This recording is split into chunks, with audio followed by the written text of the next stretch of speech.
Hey everyone, Gil here at GrayManPrepping. On this episode of your prep for today, I want to talk to you about something you've probably heard a lot about, but haven't put in this context, and that is bulk dry food. All right, so when I'm talking about bulk dry food, I'm talking about, your 50 pound bags of rice, wheat, oats, barley, your big boxes of pasta.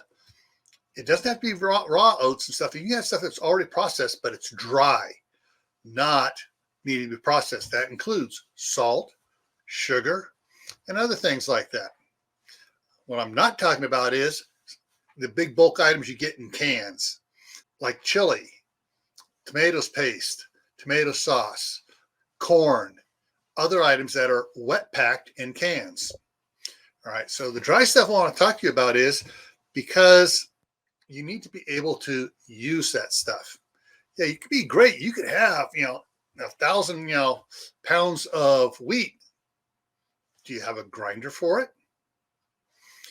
You may have all this rice. Do you have other flavorings for it? Like yesterday, I was talking about spice of life. Do you have other seasonings and flavorings to make that rice palatable a whole lot of times? All right, so that's something to think about. Also, you may have these bags of rice and wheat and stuff.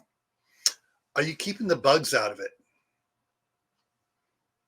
So you may want, if you may get that 50 pound bag of rice, do you have some 5-gallon buckets or 7-gallon buckets? You can put them in there with the gamma lids. You can seal it up airtight. Do you have the moisture absorbers to put in there or the oxygen absorbers to keep the grains fresh? All right. Also, so if you buy your big boxes of spaghetti, broad egg noodles, macaroni, whatever it is, do you have ways of making sure that it is safe from bugs? You check it to make sure there's no bugs in it first. Put it in the freezer for a week, take it out, thaw, and then pack it away however you're going to pack it. There's a lot of ways you can pack a lot of this stuff. Look into it. There are a lot of different ways you can pack stuff. There are a lot of videos out there on how to pack it different ways. So check out your food storage, how much you have there in dry goods.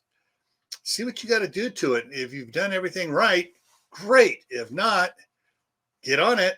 You don't want to wind up losing a bunch of your food storage like a certain prepper north of the border who has a cat. Meow. You know who I'm talking about, who went up in his attic and found mice in all his stuff and lost most of his food and everything. So make sure you do it taking care of your bulk dry goods so they don't get ruined and you don't wind up, wasting money. All right. So stay happy no matter what life throws at you. Stay safe. Don't go out and do anything foolish. Keep adding to your preps: water, food, clothing, medicines, skills, and anything else you might need to maintain a good, comfortable life if the balloon goes up and to be able to thrive. Why?